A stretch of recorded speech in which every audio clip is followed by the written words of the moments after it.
Amishi, the first thing I did was watch your TED video. And right off the bat, I got to admit, I had a little bit of disappointment because you said we're not using just 10% of our brain capacity. We're using all of it. And it totally took away that hope that someday I'm going to get struck by lightning and boom, man, I'm going to use all of my brain power and I'm going to levitate. I'm literally going to move stuff. And you just took that away. So I'm a little disappointed. I got to admit. So sorry about that. Yeah. Yeah. Not the case. It was interesting though. I mean, that's a controversial thing. And I mean, there's movies I like. Remember did you ever see the one with Phenomenon with John Travolta where he has a tumor and it helps him access his brain and he's just brilliant. But you say that's not the case. We are dying from using our brains, but having too much overload. That's what I want to start with there, because I think we always feel things are most acute in our day and age. But I mean, with information as they are, is it wrong to say it's cataclysmic right now? In some ways, yes, in some ways, no. Okay. 100%, it's the case that we are, and it's going to continue to happen. So maybe this is just the beginning of the next phase of what we're in for, but the faucet of information is just on full throttle. We are getting it all the time in every way imaginable. But if you really think about the history of this brain system that I talked about in the TED Talk and that I write about, the whole reason it was designed is because the brain has too much information. There's so much information in the environment, it cannot fully process it. And we're talking about our evolutionary ancestors as well. So the notion that there's much more out there than we can grasp is part of the success story of having an attention system through the course of human evolution. And what we're dealing with now, I think, is beyond just too much information. It's the way in which the information is delivered, because it is so right on getting us and getting our attention system to work exactly the way it was designed to do. So it's not that there's something wrong with us. It's actually everything right about us is being used to the advantage of other ends.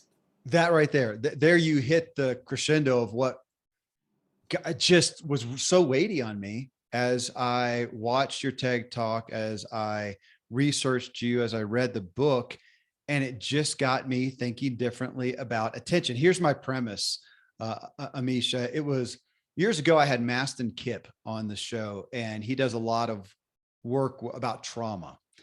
And he's the one that said, he's probably not the first one. He's not the only one since then, but it's where it clicked for me. He says, being a victim, when we do that, we give our power away.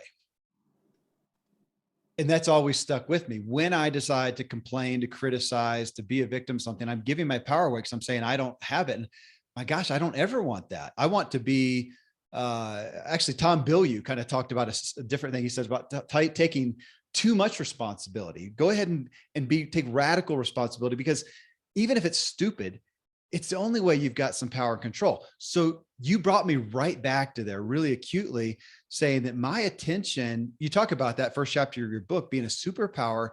And I thought, not to some degree, it feels like, you tell me, to every degree, it's my only power. It's all I got. What do you think? I wouldn't say that that's wrong. I think that it's one of the major things that we could do. And think about what attention is. It is this fundamental capacity to bias the way our brain handles information. Okay. So the way that we pay attention and what we pay attention to recalibrates the entirety of that 100% that I was talking about, not the 10%. So that means that we can actually willfully direct those resources and decide how we want to calibrate the brain's processing depending on how we pay attention.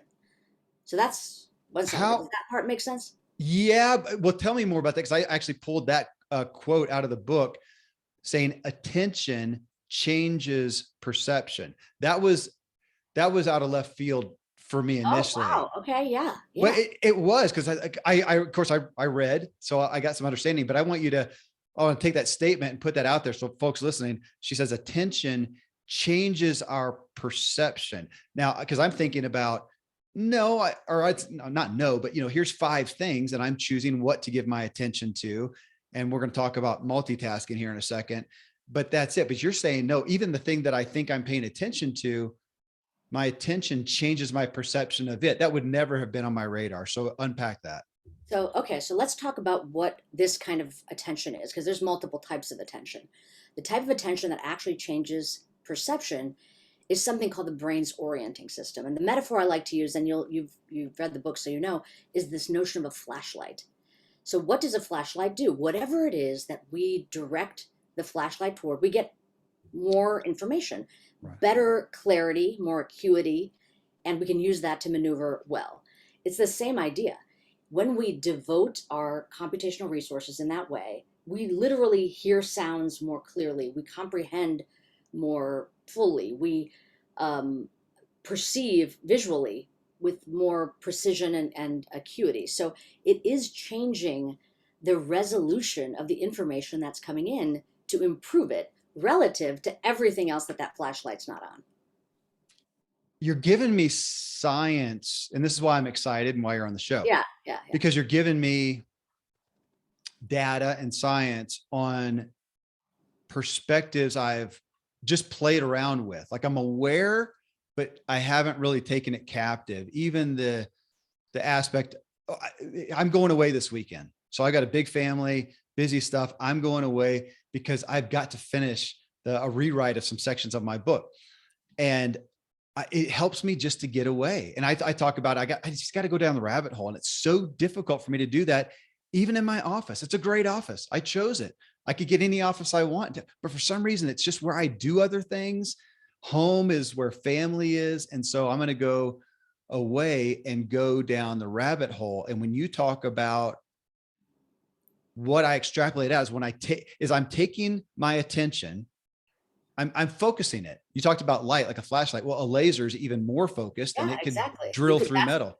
Yeah. Exactly. You can narrow, you can broaden, and you can direct it. That's the other quality it has. Yeah. You can decide where it goes. Now, here's the thing, though. This is the other side of the coin when you were asking earlier about the power of our attention to change perception. One way we get to use our flashlight is by deciding where we direct it. Okay? But this is a resource that can also be yanked by things in the external environment.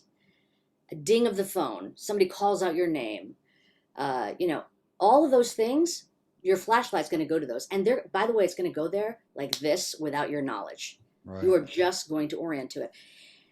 And we know the kinds of things that get our flashlights going.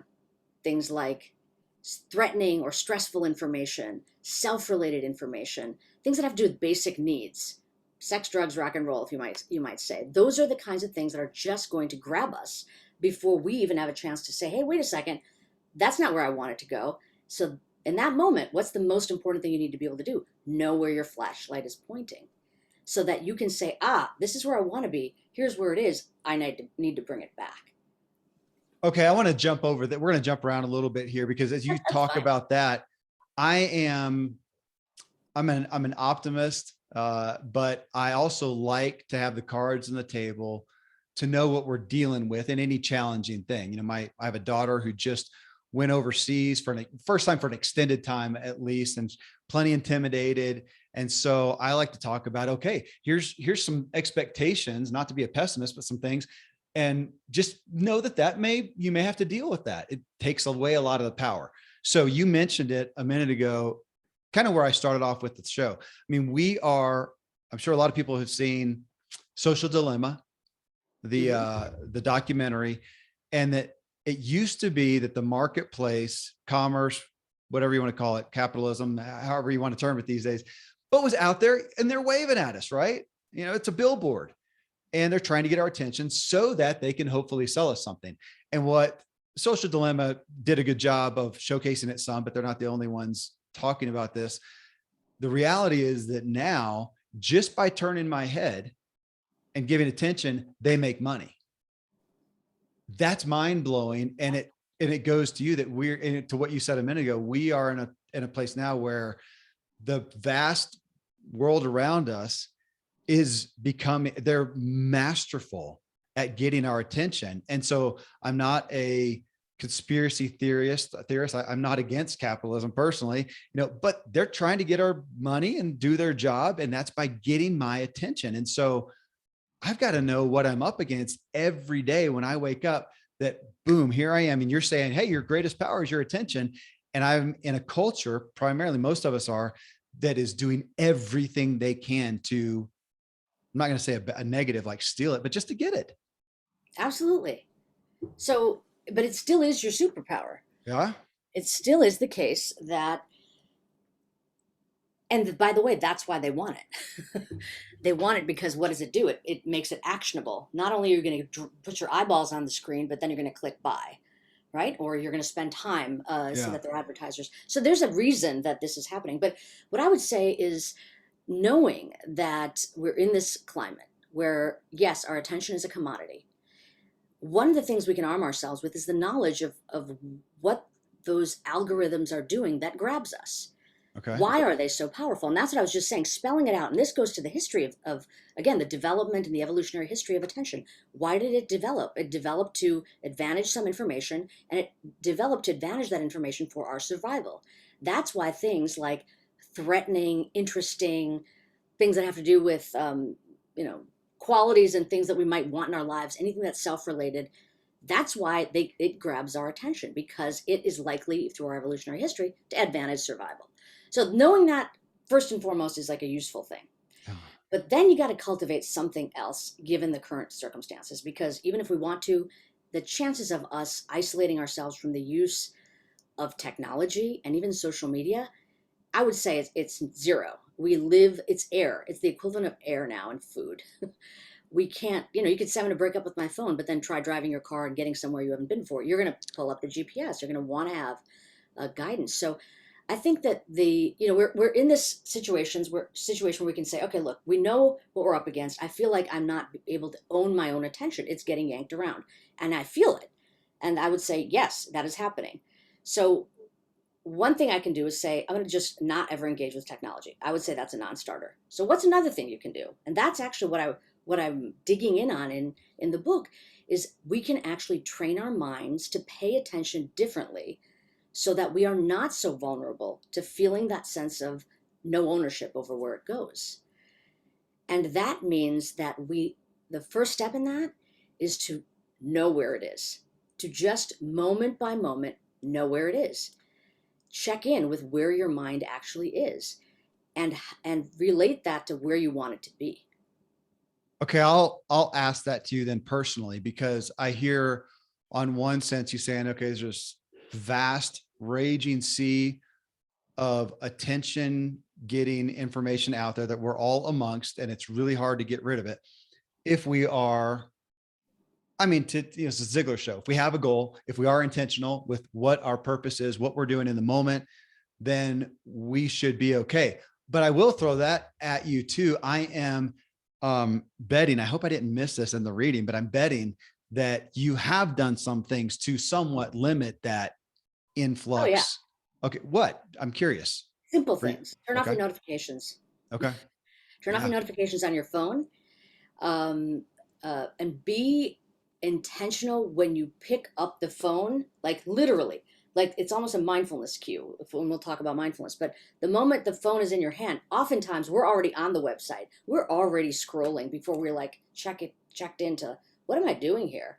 Yeah. So really watch it. In a lot of mindfulness practices like mindful eating, for example, or mindful walking, we take very normal things that we do and we do them with intentionality and granularity. So think of it as like mindfulness of picking up the phone. It's like, oh, I feel it in my hand. I'm going to take a second. And before I touch anything on the screen, I will think to myself, what is the intention of my engagement with my phone right now?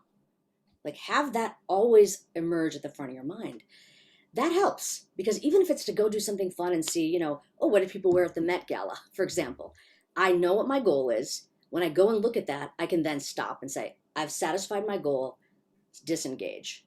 So it's a micro control that we're allowing ourselves to have, and the key to that is the awareness of where our mind is moment by moment. I cannot mentally handle the notifications and the alerts. Yeah.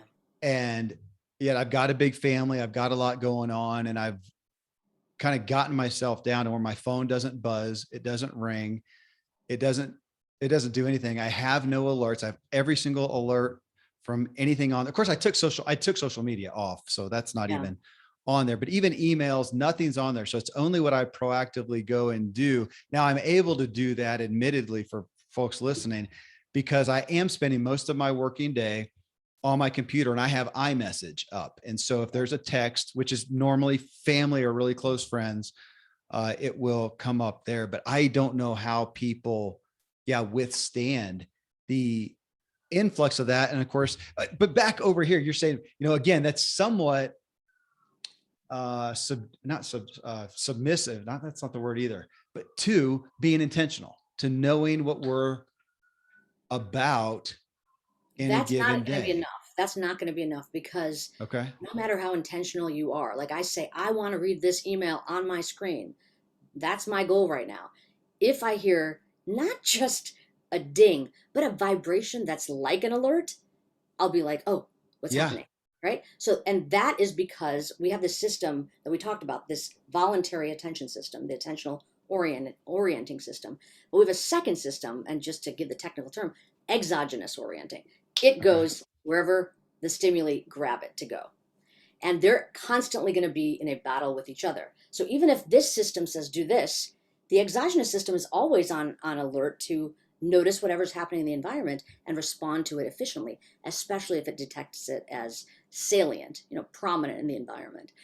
And that's what you're trying to dial down. But Yeah. knowing that that's happening to you, because frankly, the moment that your attention's over there now, you still have to use that voluntary attention to get it back. Yeah. So you're putting yourself, we were going back to the notion you were mentioning multitasking, you're putting yourself in a position where you're constantly having to engage in task switching because of the pull of these various devices. It's interesting. I had the phone vibrate for so many years that I often hear or feel it vibrate, Yeah, phantom even vibration. even though exactly. Okay, so you mentioned multitasking, Yeah, and I have heard a couple people talk about that's kind of a myth, but again, you've put some of the science behind that. Since I think it might have been Cal Newport or something, I've thought about it. I don't know if it's his term or my paraphrase, as it's just very quick attention segmenting, but I can't actually multitask. But again, from your yeah. So research, let's unpack talk it, about it. So we please. talk. I just mentioned, we were talking about this system of attentional orienting and the flashlight. I didn't say flashlights. I said flashlight because we only have one. When I said that the brain recalibrates even perception, it's because the entirety of what gets recalibrated is based on what we pay attention to. So what does that mean? Like think of the analogy of um, like just a simple metaphor of like let's say you've got a studio apartment, right? You got to do everything in that apartment. You got to cook, you got to eat, you got to entertain. So what do you do if you're going to have people over? You'll recalibrate it so it's like a nice entertainment space. So essentially think of attention that way. It's like I have Okay. a goal, I'm going to have a thing I pay attention to, and everything else, and the room now is representing the brain, is recalibrated to optimize for my ability to achieve that goal. Right. So now all of a sudden it's time for bed and I got to rearrange it so it's a sleeping space. That's a different task. The brain is reconfigured for a different task. That switch from dinner party studio apartment to bedroom studio apartment is the equivalent of what the brain is doing when you switch between one task and the next. It's recalibrating. It's And if you can exhausting. imagine, it's exhausting, right? Exactly. So multitasking isn't actually a thing. The thing our brain is actually doing is task switching. It's orienting the flashlight here, recalibrating the brain, and then orienting it over here, recalibrating it again. And then we're doing that over and over again. And if we continue to allow this to happen, we will deplete this limited brain resource of attention. And we feel it. Okay. And what gets me in there, I hadn't thought about it till now, Amishi, but so I had three kids initially, three kids, and we thought we were done. 5 years or something passed and we started having more. But at the time I remember thinking, I don't understand how to have more kids because it's got to take away the attention I give to these kids. I think, I do believe that my love has multiplied and is equal for the kids, but my attention, what I was worried about there, that actually came to pass. So we have 9 kids. Wow. Yeah. And the truth the truth, what I feared, it 100% there. I do not spend the individual time with my younger ones that I do with my older ones. And at large, we do a lot of group stuff, but individual time is absolutely limited. And to some degree, some of the depth, at least of experience, I feel like my relationships are fairly deep, but there's experiences that I don't do. I've got kids off, he's doing cross country, he's at a soccer game, and my older kids, I would have never missed anything. I was that, you don't miss anything. Well, now I do. I may miss it just because I'm going, I just going to sit on the deck, guys. I'm toast. But to that, what is now bothering me, or I should say convicting me with yours, is back to your task, our multitasking, separating our attention, is I can't go as deep. I'm living in the shallows. I'm giving all those things a little bit of attention, just like every kid gets a little bit of attention, but it's not a deep conversation. We're not getting to the heart here. And I am doing that with my life when I don't, here's a hard word, but when I don't listen to what you're talking about in this book. I mean, that's what you're saying. Yeah, I am. Can I exist? Can I perform at a decent level? Sure. But there's no way I can go deep. So I'm living in the shallows. Is that fair to say? I can certainly feel like it. It can certainly Okay. feel like we just can't sustain and deepen the relationships we have, the conversations we have, even our thinking, because we're on to the next thing. But I wanted to just say something in response to what you said a moment ago regarding I don't give enough time. I don't give as much time. And I want to make sure we clarify it's not about time. It's about the stability and the fullness of your attention. Okay. So I bet if you gave one of the children, 15 minutes of fully, like they are your full focus, and they felt it in a non weird way, because why is dad paying attention to me when I do that with my kids? And they're like, okay, yeah, mom, it's fine. But it's wanted, it's desired. They want to have a conversation with you, and you are fully there listening to every word, really feeling it. Yeah. That could be worth more than hours together, an Okay. entire day Okay. together. That's fair. So just remember that it's, and this is the thing that you can cultivate. That depth of connection Yeah. is possible without a lot of time. And this goes back to what attention is. Attention is the fuel that allows us to think, feel, and connect. So when you stop multitasking or limit the amount of multitasking you do, you now recoup those capacities to use for those purposes, even if your time isn't greater. Okay. So you said think, feel, and connect. I want to jump over now into business. I talked about that. So I'm going to Yeah, go yeah. away for a weekend, and it is going to be just some, soul time. I'm going to go on some great rides and runs, but I'm going to spend some time, hours upon hours of riding, which I struggle to do in the grind of the daily life. I have a beautiful grind, but Yeah. in that, I don't isolate myself enough to, as I said, go down the rabbit hole. So you just said it a second ago, and you talked about it in the book, just thinking. And it got me again, taking captive that aspect of thinking. And nobody's talking about it except you, Amishi. Nobody's talking about just the power of thinking that we don't do anymore. We take life, something happens, we respond with whatever skill, ability, talent, experience we have, and it may be pretty good. But when do we think? And I've mentioned it before, my muse on this, not that I'm a fan of his, but I like the concept, is Bill Gates as a youth, at least. And his mom comes in, he's sitting out in the middle of the garage, as the story goes. Maybe it's a legend, but I still like the idea. Sitting out there in the garage. She says, "What are you doing?" He says, "I'm thinking."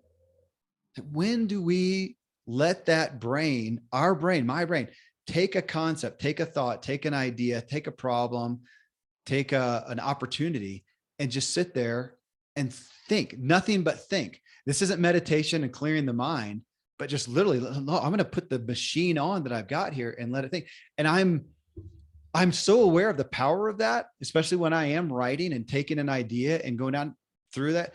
But I'm a little blown away, Amishi, at how seldom I do it. Like instead of people, we have so many meditation apps. You got me thinking, maybe this is what you need to do next for me, a thinking app. No, this is your time. This is your 5 minutes, your 10 minutes, and you're going to sit there and you're going to take this issue and just give it your full attention and think. It's So just this is so unheard of. interesting. This is so interesting, Kevin, because just to clarify, so you just said it in passing, but I want to clarify because my work deals with meditation, and I Yeah. started studying meditation in my lab as a tool to improve attention. So in particular, the kind of meditation that we study is something called mindfulness meditation, which Yeah. has to do with paying attention to our present moment experience, without this sort of editorializing about it. So let me just draw the parallels for you. Okay, so a very simple and common foundational mindfulness meditation practice would be something like pay attention to your breath related sensations. Right. That's your focus. Shine the flashlight there. That's your goal. Stay right there. Breath related sensations. You're there. When your mind wanders, because it'll be off, gently return it. All right? So, what are we training when we do that? This is really not, especially from my point of view, we are not, Yeah. and I'll tell you this because this is what our research confirms. We're not trying to get people to become excellent breath followers. We're not doing it because we care about the breath. We're not actually even doing it to help them calm down or relax or take a little spa vacation or clear their mind, by the way. The reason we're doing this is because we want them to be able to exercise this fundamental capacity to willfully direct the brain's Yeah. computational resources where you want them to go. Notice when you're pulled away and return them back. So replace the word focus on the breath with focus on a thought. The same applies. Okay, so that's Yeah. the challenge to thinking. You have a thought, that's the focus. You notice when you're off, and sometimes in thinking it's difficult because there are conceptual elaborations which are helpful to the core thinking itself. So you got to kind of watch whether you're actually going down the wrong rabbit hole or it's actually something to pursue that'll lead you back to the goal. But the key is you're aware that the intention is to have a particular kind of domain of mental content, and you're aware when your mind is totally off that content. So now if you're thinking about your vacation or a boat or a new trail you want to go have a bike ride in, you're not on the task at hand and you know it. So that's the really cool part about this. And a lot of my work that is actually with active duty military leaders is now in the domain of thinking about how mindfulness training can be applied to strategic thinking, to leadership, to things that have to do not so much with calming down, but fully being able to do the job. Okay, I've got a curiosity question to put at you as you understand the neuroscience of this. I have literally talked to my kids. So the Jason Bourne or the Bourne movies, right?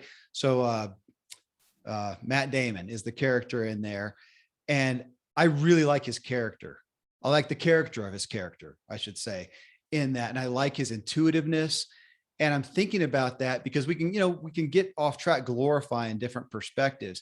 And there's a scene in there that I've talked about because I've told my kids when they go into a social situation, a skill, a superpower is just being aware of your surroundings, being aware of people, reading them, and not being, focused totally on yourself or even just, narrow focus. I've got a kid right now who's just learning to drive. And I've talked about that, man, your propensity is to have the blinders on. You got to be aware of what's happening over here. But going back to the Bourne movie, the guy is ultra focused. I mean, here's the objective, which is probably somebody trying to kill him. He is dead. I mean, his attention is there. And yet he is aware, but he's not multitasking. Nope. Okay, play with that with me. Okay, great. This is perfect. You're leading me into the second brain system of attention. Okay. So the first brain system of attention is this capacity to narrow and focus the flashlight. A second capacity of the brain is something I describe as in a metaphor of a floodlight. This is the alerting system. This is being broad and receptive. The job of the alerting system is not to discount anything. Everything is data for it. And so that capacity is almost the polar opposite of the narrowing, right? Narrowing is advantaging some information over the others. In alerting, what you're doing is advantaging right now. That's the most important thing. Like what is happening right now, broadly speaking, is the most important thing. So, the floodlight is a good metaphor. The other way I think about it is sort of like if you're driving, and speaking of people learning how to drive, and you see a flashing yellow light, not a yellow traffic light, but just a flashing light. What does your mind do when it sees that? Usually it says, pay attention. But do you know what you should be paying attention to? No. Keep it broad, receptive. You don't know what's important. So just be ready so that the moment something might occur, a weird traffic pattern, children playing, boom, you can focus in the right way and respond to it. So that's the complement to the focusing, is the broadening and noticing. Okay. I like the light analogies because I'm currently part of my book is, which talks about drive and narrowing and focusing your drive. And I use the analogy of a laser. I mean, so we're talking about light, photons and atoms and yada, yada. And they're just out there, and we can have the floodlight, we can have the flashlight, we can have the spotlight, we can have the laser in that. But that helps me understand that. This is one I didn't want to pass up. I want to try to be as politically correct and as compassionate as I can. And you've got to deal with this a lot. Attention deficit disorder, right? Something I never heard of as a kid. Maybe it existed, but it's kind of like, having allergies to food and stuff. They didn't exist when I was a kid. You had one kid who maybe had something that you heard of in 5th grade. And now it's everybody has it. It's a huge thing. They have to alter the menus, so attention deficit has gotten so much attention. And I've had people want to label me with that. And one, I don't like labels. Two, I don't really, I feel like I like to be spontaneous. I like distractions. I like to be, I'm an entrepreneur. I work for myself. I can do whatever the heck I want anytime. I love that.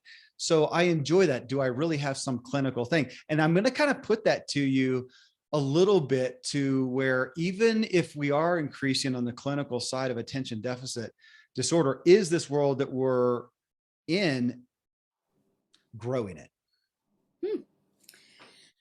Yeah. So here's the broad thing I'd say. We talked about 2 systems so far. On each of those systems, each of us has some kind of set point without doing any kind of training. We can change that set point if we train. So this capacity to narrow, we basically have some capacity to do that and broaden. Some people are really good at the broadening and may not be able to narrow. Some people are very good at narrowing and may not be able to broaden. So these can be complementary across systems, but there can also be just kind of contradictory to each other as well. And people are so different. So really what we're talking about is a diversity of attentional capacities for at least 2 of the systems.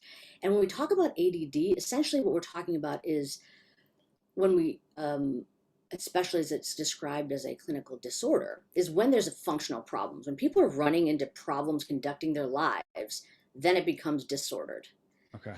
But the way we can actually conceptualize it is not so much regarding the problematic aspect, but really, is it the case that it's actually appropriate for the moment, right? So for certain kinds of jobs, you better be able to focus, and you better be able to focus for a long time. I'm thinking of like a neurosurgeon, right? You don't want a neurosurgeon that is broad, but if you're a firefighter and you are at the top of a fire station watch standing, you better be broad. You better not narrow and be able to do that. So, these are different. There's different propensities and different set points. But there is actually a third system that I wanted to talk about that actually gets to this point, which is something that we can talk about, or it's called executive functions. Right. And this is what I describe in my book as the juggler. And the juggler's job is to ensure that our actions and our goals align. So it's just like the word executive is like the executive of a company. And, you said you talk about a lot of these business topics. We know what executives experience. Their job isn't to do every little task. Their job is to ensure that the tasks get done and that the resources of the organization are being used in a way that aligns with the goals. So that's what I mean by juggler. It's like keeping all the balls in the air. You're not doing each individual thing. So oftentimes you can have types of attentional difficulties that are just a mismatch between people's set point and their profession or their particular circumstances, and that can cause problems, which sometimes leads to people being labeled as disordered. Other times, there really is a clinical problem. And but the good news is that oftentimes let me not say the good news.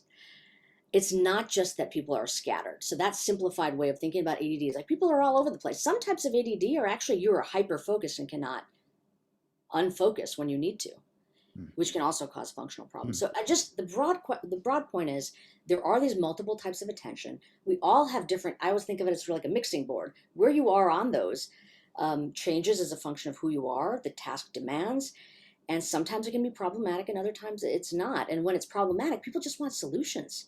how can I actually function better, right? And here's the one kind of interesting thing, because we have done work with patients with ADD as it relates to mindfulness training, as well as just understanding the nature of ADD. There's when you have people that have ADD, but do not report. Like if you looked at their scores, they'd say, yeah, this person definitely is off the normal range of these functions. But they don't report functional challenges in their lives. Yeah. The one thing that they tend to all have is something called, and it's a technical term, so I'll unpack it, meta awareness. Okay. And meta awareness is basically noticing where that flashlight is so that you can bring it back. An aspect of that broad receptive stance. It's the ability. It's meta means just within itself awareness. It's awareness of awareness. So when you know where your attention is moment by moment, it doesn't matter if you tend to wander off. It doesn't matter if you tend to hyperfixate. You can pull yourself away because you know this may not be aligned with the task at hand. And what the kinds of things I'm very interested in pursuing in my lab and that we've studied is, how do you cultivate that in people? How do you give them more of that? Because then regardless of the attentional challenge, they'll be able to meet that challenge because they'll have more of a sense of where their mind is. And really that's what I mean when I use the term peak mind.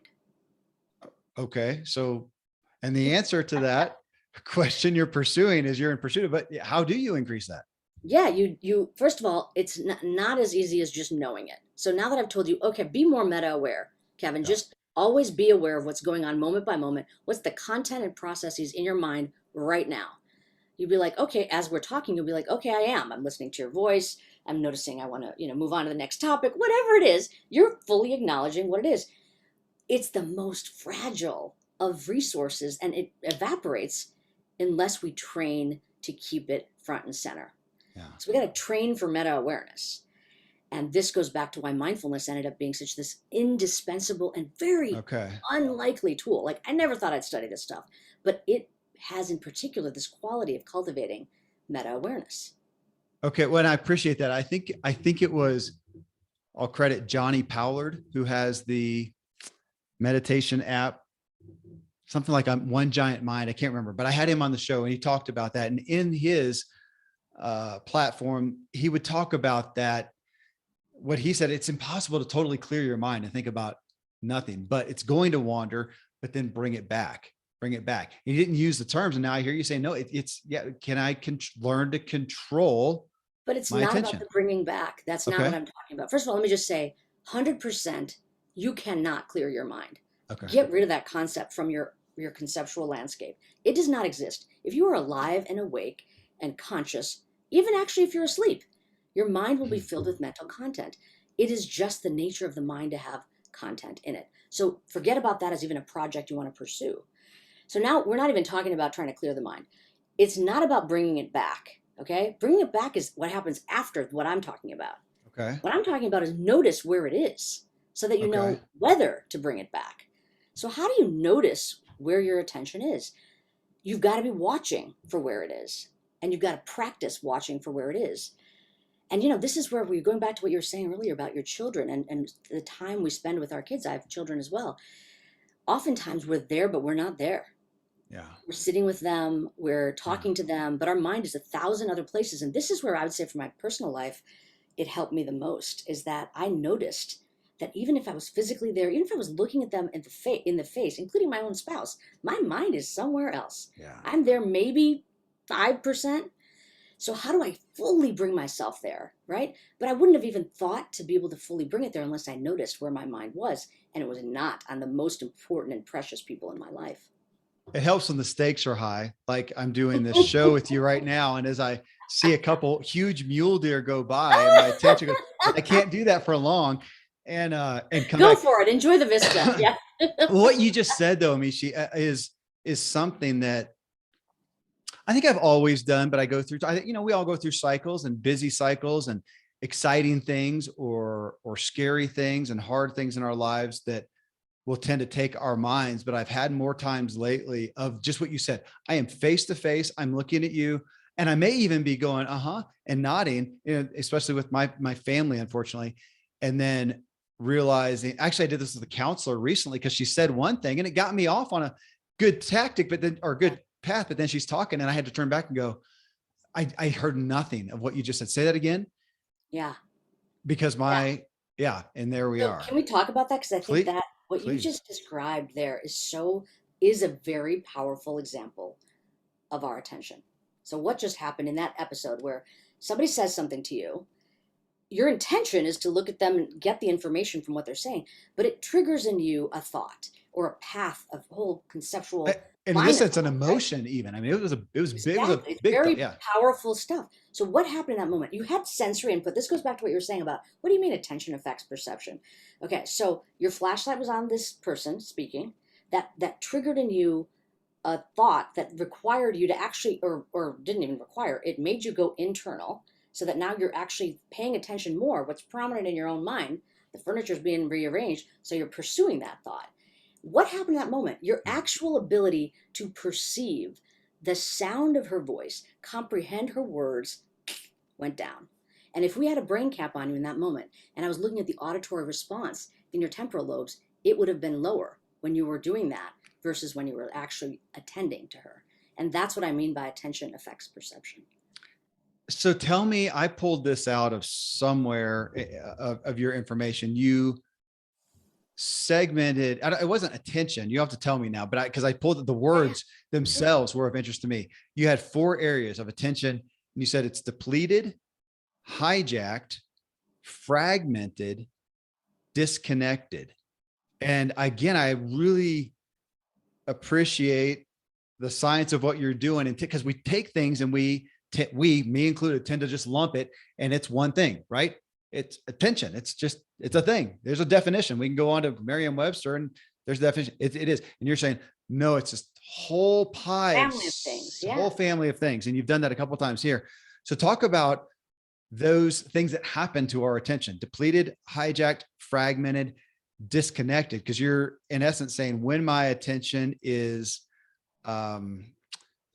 threatened, it's not even one way. Here's 4 different ways. That's right.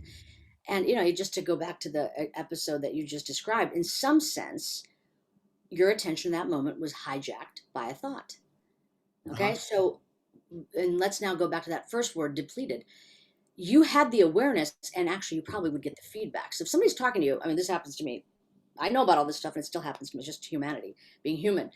You're wanting to talk to somebody, or you're talking to somebody, you have a thought, you're kind of internal. And then what do you hear? Did you hear me? Are you listening? Right?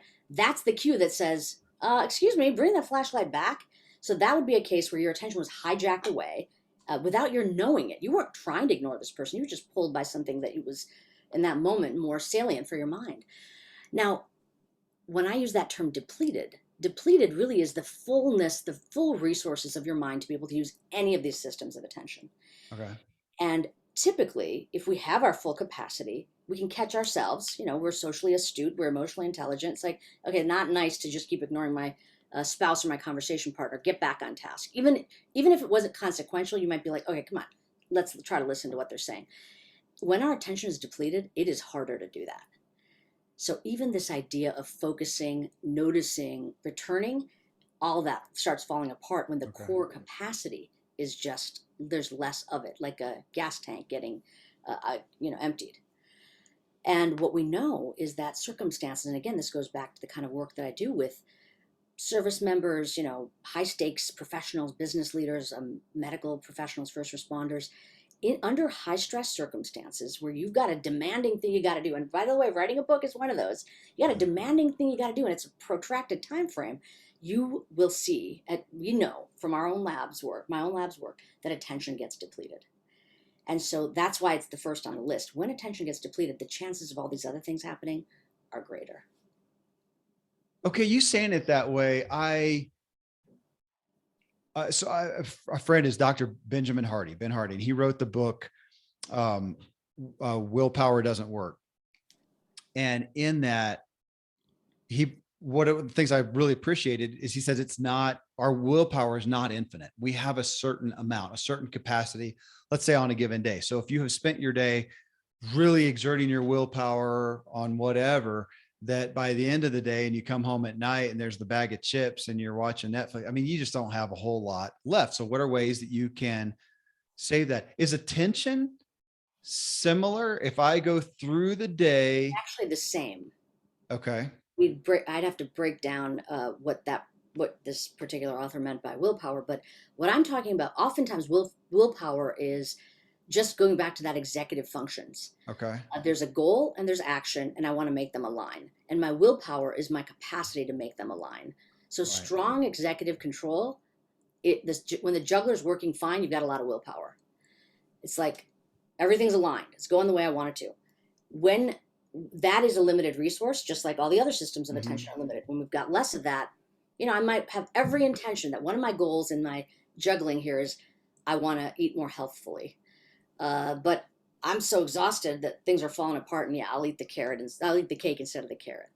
So these are very similar concepts, and yes, there are depletable resources. What I'm talking about is not even over the course of a particular busy day, which it can happen, but over the course of weeks and months. Okay. And we see this, for example, even in students, that from the beginning to the end of the semester, their attentional capacity is reduced, and so now they've got to go take finals. And when we look at pre-deployment soldiers, same thing. From the beginning and end of an 8-week deployment interval, as they're about to deploy, there's less attention. So if attention is the fuel for thinking, acting, and thinking, feeling, and connecting, you've got less of it now, and now you got to go to a war zone. Yeah. So this is why I often say, you have to train your attention like your life depends on it. And for many people, it really does. And for all of us, it's actually really important, which goes back to the kind of training program that we've been studying. Yeah. And I just get the picture of, you're saying this is something we've dealt with forever. 200 years ago, I could be walking along, trying to think through an opportunity, a problem, something, and I'm going to go for a walk. I'm going to think about this thing. And obviously my mind can wander. I can see mule deer out here. I can hear 200 years ago, not a car, I guess, but there's a distraction. And then the distractions of my own mind. I want to think on this thing, but now I remember this conversation I had with my wife and whatever. So we had that. Now we have this device in my pocket that at worst case is beeping and buzzing and doing its thing and ringing and whatever, which is impossible. Let's say I shut that stuff down. If I am, especially to go to kids these days, or just anybody who's really participating in social media, to think, man, what's going on? What's new? There's something always new. This thing's in my pocket. It's not buzzing, but man, there's a new post, there's a new there's a new issue, there's more news. Something could have happened. I mean, the world could be blowing. It could be a meteor coming. Anything could be happening that I could know about right now. There's new entertainment. Might be a new show on. Is my show, coming on? That's happening, and that we know that fear of missing out. And it just, again, feels like you've mentioned the word battle, I think multiple times, that it does feel like we are in a war. And how do you take that? Because it's not to be pessimistic, this is going to happen. It's not going to slow down. If anything, it's going to get forward. And so, like you said, I appreciate that you've turned your own alerts off. You're doing the temporal things to try to deal with that. But the greatest superpower would be that how to control. And do you put the word focus in there, your attention, or just? Yeah, you want to be able to find out where your focus is so that you can then use it as you like. So it's both things. It's knowing where your mind is and then doing with it what you'd like. And the knowing where your mind is the one that we're probably terrible at by default. We're terrible at it. I mean, we know that, for example, we mind wander 50% of our lives. Our mind is going everywhere. That's not at the task at hand, half of our waking moments. So that's the healthy default of our mind. That's without any technology, right? Where we're not where we want to be. So add to that anything else, and we're up against a real challenge. And my answer to that is, you've got to train for it, and you can train for it, but the training is not what you think. The training is not practice focusing. You might say, if I want to be better at focusing, I practice focusing. No, practice noticing when you're not focused. So we're back to awareness. I mean, we're back to awareness, but awareness is not just some fluffy thing. It's the thing that you can, with granularity, actually cultivate more of. Yeah. You can practice it. Just like a bicep curl, you can actually get better at this. So you can do it on demand. And it shows up more in your life. Like you all of a sudden are like, oh, what is happening right now? Yeah. I'm just aware of what's happening. Well, I am now aware. Our time is up. Well, I we could go on. This is a book to study and to be involved with, because this is not an easy fix. But just I do really love the revelatory aspect of having something given to me in a new paradigm, and you have given gravity to. I just haven't thought of that. That's why you're on the show, Amishi. I haven't thought of that. My attention is my superpower, and how, again, back to that victim type thing of giving my power away, of how often I do that. And my concern that with our culture today, it's almost a badge of honor, to be busy, to be scatterbrained, to have my attention. I think, no, that's weak. I don't want to be weak. Yeah. Yeah. I mean, I think that's, I can understand it's a journey to understand these things, to actually like incorporate them into your own mind. Because if anything's new, it takes a while to have it gel. But I do think the first pass is understanding what I'm talking about, and understanding that this is a precious brain resource. It's consequential for everything. It permeates everything. It's very, very powerful, but it's also extremely fragile. It's vulnerable to all those four things that you were just saying. So knowing both of those is a very, like, you feel like, wait, it's important, but it's also going to break down a lot. Yes, both are true. And we know the kinds of things that make it break down. Stress, threat, fear, novelty. These are things that are going to, and this is life. Those things are life. So now what do we do? If we want to, given how powerful it is, yet its vulnerability, what can we do? And that's actually how my own lab went from sort of a basic neuroscience lab to now one that actually is trying to find actionable solutions. We tried everything. We've literally tried so many different things to try to see how we could help people pay attention.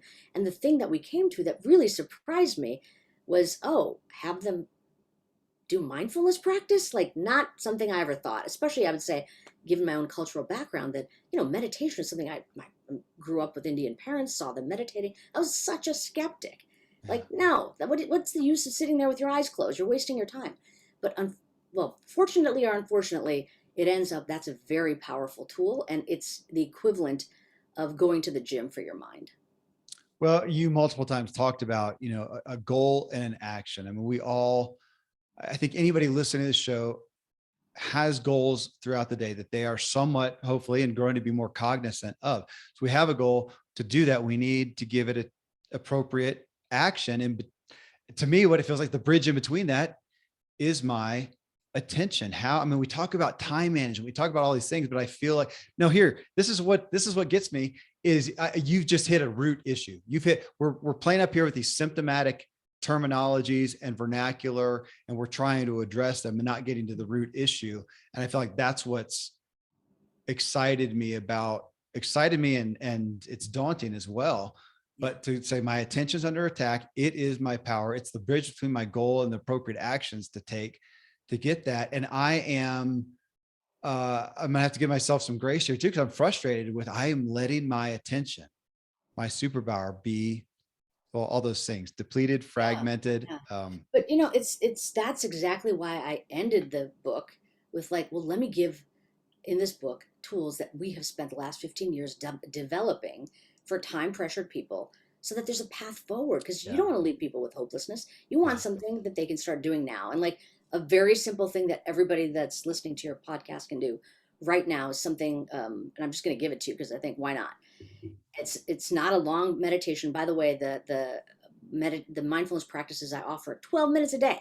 Yeah. Like, you have 12 minutes a day. But this is something called the stop practice, which maybe you've heard of this practice. But think of this every time you're stopped anywhere. A stop sign, if you don't drive, waiting to cross the street, waiting for an elevator, I don't care. Stopped at in the line at the grocery store. Use these micro opportunities for cultivating this kind of awareness. So STOP is an acronym. Okay. Stop, like literally whatever you're doing, stop. Take a breath, and that's one deliberate breath. And it's not about the control of the breath. It's just feeling fully that you're breathing. Observe is the O. Proceed. So stop, S. Take a breath, T. Observe, proceed. if you inject micro moments of this, and we, by the way, we did this with basic combat training, and it actually made a difference on so many aspects of their functioning of these cadets coming in. It's the starter kit. It gets you really starting to feel like you own your attention again, which is what we want. Okay, well, now I'm eager to hear some of the habits. We're going to go to the next show. So I want to hear some of your attention, your habits in regards to that. Again, I'm so grateful that this got presented to me, and I'm excited to apply it to my life. I'm going to be talking to my family about it tonight. And actually, I'll send them your maybe we'll just watch the TED Talk together, and I'll send it to my older kids. The research you have done that really, I know in research, you got to watch how you use the word prove, but I'm not the researcher, so I can use it and say it just proves it out. It's fascinating. So I'm grateful for the work you've done, the effort you've made to bring it to us, and the benefit that I have already gotten and I'm going to continue to get. Amishi, thank you so much. Thank you very much. This has been a lot of fun.